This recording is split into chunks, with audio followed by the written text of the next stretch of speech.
It was with a racing mind that Liam stacked the books on the very edge of his desk, clearing the way for his tablet once more. The possibilities of what he might be able to design with magic occupied his thoughts as he began to draw, and then stopped.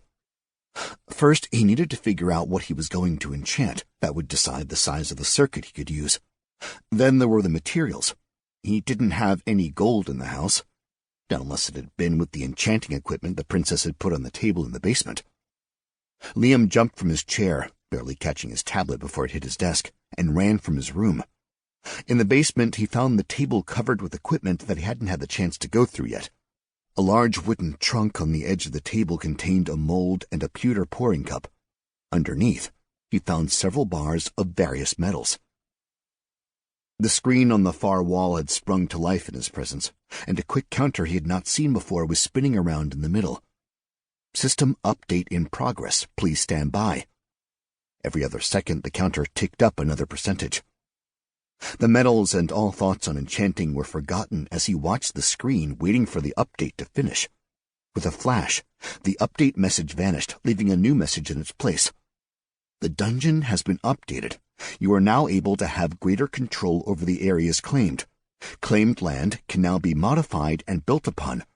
Enchanting menu unlocked.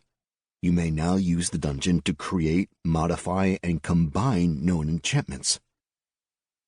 With a prod of his eyes, Liam closed the message and noted the new option in the menu for enchanting. The last part of the message had his eyes drifting from the screen and back to the full table. He could use the dungeon to create and modify known enchantments only, which meant that any experiments could be done from his computer or the basement. The question was, what did he want to create first? The red dots on the map had surrounded the house with their encampment, making up his mind for the moment. He needed a new weapon, and to quote a certain metal suit-wearing genius, "The best weapon is the one you only need to fire once." He needed something so completely overpowered and over the top that no one would want to attack him again.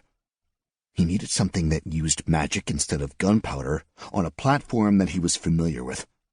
In short, he needed to create a magical railgun. If he could find the right enchantments that he could use magic to accelerate anything down the barrel of a gun. A familiar feeling began to creep over Liam as he began to mentally sort through the runes used for enchanting. This was the part of engineering that had pulled at him and refused to let go. He wanted to create new and wonderful things that had never been done before. He already had a list of items he wanted to try and make percolating in the back of his mind. It was up to him to now find the right combination of materials and symbols for each item. He already had the first major obstacle in mind. Old circuitry was laid out in a two-dimensional single-layer format. That was not how they did it now. They layered and used every millimeter to compact and squeeze out that last little bit of performance. Now, obviously, he wasn't going to be able to do that. He didn't have the equipment to work in that sort of detail. It was the dungeon's message that held the key, though, combining the enchantments. There were two ways he saw that working. It either created new runes that he could then use in the future, in which case it was no loss, or it layered them, literally combining them together. He actually found himself hoping that it created new symbols instead of the expected layering. There would be a lot of trial and error and experiments in that case, with new runes being created that worked in unexpected ways. Depending on what was created, he might need to find a way to hide the new runes. He couldn't allow something powerful to be seen and used by anyone else.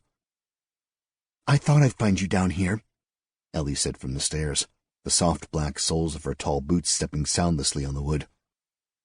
"I was looking at the enchanting equipment," he answered simply, not wanting to mention the changes to the dungeon just yet. "Come upstairs. The cake is done, and I'll let you eat a piece with me."